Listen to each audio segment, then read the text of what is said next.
Il y a eu la charge du président contre le Rassemblement national et il y a eu la charge de Gabriel Attal aujourd'hui contre la France insoumise, notamment sur le domaine de la laïcité. La France insoumise a accusé évidemment de ne pas soutenir les efforts qu'il faut pour soutenir la laïcité. Écoutez ce qu'a dit Gabriel Attal contre une députée après qu'un proviseur menacé de mort parce qu'il avait demandé à une élève de retirer son voile n'ait pas été soutenu par cette formation politique. La laïcité a aussi ses fossoyeurs.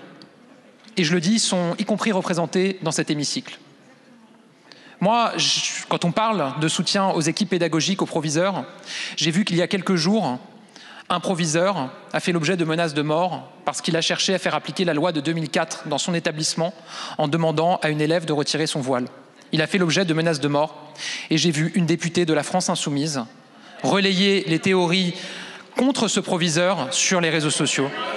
Je le dis, monsieur Guedj, c'est une réalité. Je remarque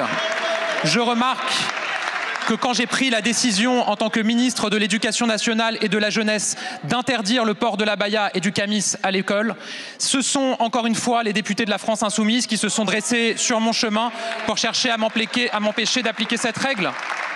Il ne peut pas y avoir de laïcité à la carte. De la même manière qu'il n'y a qu'une seule République, il n'y a qu'une seule laïcité. Et nous devons, toutes et tous, au quotidien, en être les défenseurs. Je sais que vous l'êtes, mais je regrette de constater que cette cohérence n'est pas partagée dans la NUPES, loin de là, notamment avec la France insoumise. Voilà pour la charge lourde du Premier ministre contre la France insoumise. Sur un thème très précis, Geoffroy Lejeune, la laïcité. Ce proviseur menacé de mort parce qu'il avait demandé à une élève de retirer son voile avant d'arriver en cours. Ce qui est la loi. Si je me permets, je trouve ça un peu plus étayé quand même que les attaques d'Emmanuel Macron tout à l'heure dont je parlais sur le Rassemblement national. Il a raison, il fait de la politique en fait. Il est en train il connaît l'état de l'opinion sur le sujet. Donc il sait que les insoumis sont minoritaires. Il connaît aussi le degré d'urgence et il a fait mine de rien son ascension politique de ces derniers mois sur ce sujet-là. Sur la baya, notamment, lorsqu'il était ministre de l'Éducation nationale. Donc il le rappelle et il a raison, il est dans son rôle. Qu'est-ce qui veut intervenir, non, Karim ? Mais en fait, on voit le gouvernement qui a décidé de pointer ses oppositions. Les uns sont des nationalistes, les autres sont des wokistes. Oui, c'est ça. Il tue le débat avec ces deux allégations. Donc, après, on peut débattre du fond. Donc, mais ils ont décrété qu'ils avaient deux oppositions qui n'étaient pas républicaines. Les uns parce qu'ils sont nationalistes et les autres parce qu'ils sont wokistes. Je pense que c'est un peu plus complexe que ça, le débat politique, en réalité. Mais ils sont quand même dans cette approche qui est assez caricaturale, d'un côté comme de l'autre. Avec une nuance sur Gabriel Attal qui, je trouve, est de taille, c'est que c'est un des rares dans la majorité dans le gouvernement à ne pas exclure du champ républicain en permanence tous ceux qui ne sont pas d'accord avec lui. Lui, au moins, leur reconnaît la légitimité des urnes, ce qui n'est même pas le cas de tous les ministres. Tout ça est dans les manœuvres, Vincent Herouette, dans le cadre des élections européennes.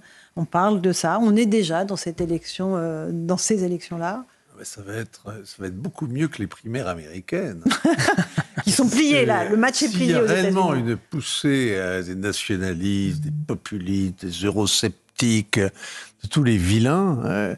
Madame von der Leyen va avoir du mal à se faire adouber par le Parlement. Ça va provoquer un sacré branle-bas de Est-ce que ça va passionner pour autant les Français, ces élections ? Ça, c'est encore une autre question. Éric, peut-être une petite... La plupart des sondeurs expliquent que, comme d'habitude, le scrutin européen ne va pas passionner les foules. Moi, je prends date et je fais le pari inverse. Je pense qu'il y a une telle mise sous tension du chef de l'État, de Gabriel Attal, du contexte économique, social, qu'au contraire, peut-être qu'on va avoir une élection européenne qui va, sinon... passionner à outrance les Français, mais en tout cas qui va les amener sur le chemin des urnes, parce que je pense que les Français sont soucieux de trancher sur toutes ces questions. Des enjeux majeurs, effectivement. Oui, il y aura, je pense, peut-être une volonté également de sanction par rapport à la politique qui a été menée. Et puis également, je pense au Brexit, parce qu'on a souvent dit que ça, c'est un vrai enjeu européen, parce qu'on a souvent dit que le Royaume-Uni allait s'effondrer économiquement après le Brexit. En fait, c'est pas du tout le cas.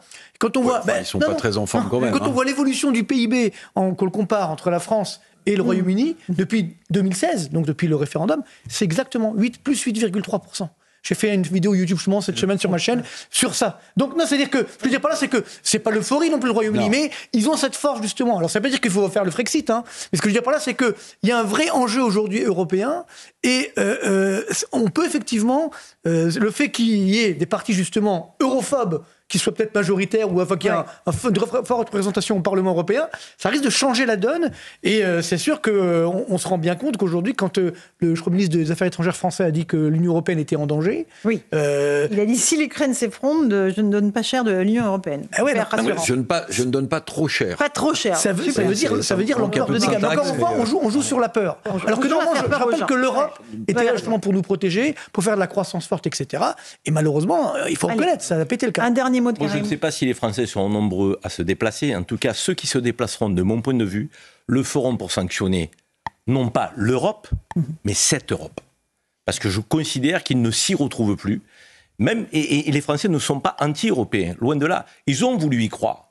Mais l'euro-béatitude permanente démontre aujourd'hui son impuissance, son incapacité à répondre aux aspirations des peuples, et notamment du peuple français. Donc je crois que ce sera un vote sanction, non pas contre l'Europe, mais contre cette Europe. Et ceux qui sont prêts à renverser la table, tout en étant européens, je pense qu'ils remporteront les suffrages. Effectivement. Dernier mot, Vincent Herouette. Sur le Brexit, c'est une véritable leçon d'humilité pour tous les prophètes, parce que toutes les prévisions se sont avérées moi fausses. j'avais dit que le Royaume-Uni D'abord, il n'a pas plus de sauterelles. Économiquement Sur le plan économique, ça va plutôt bien. Mais alors, par contre, la véritable ressort du Brexit, c'est le contrôle des frontières. Eh bien, ils ont 700 000 clandestins en plus dans l'année. Donc, c'est un désastre total. D'où la déception profonde des Britanniques par rapport à cette question. Ils ont troqué le plombier polonais pour le migrant pakistanais. Et c'est pas forcément mieux. Il est l'heure du rappel des titres de l'actualité sur CNews et sur Europe 1, 18h32. Simon Guillain est là. Simon.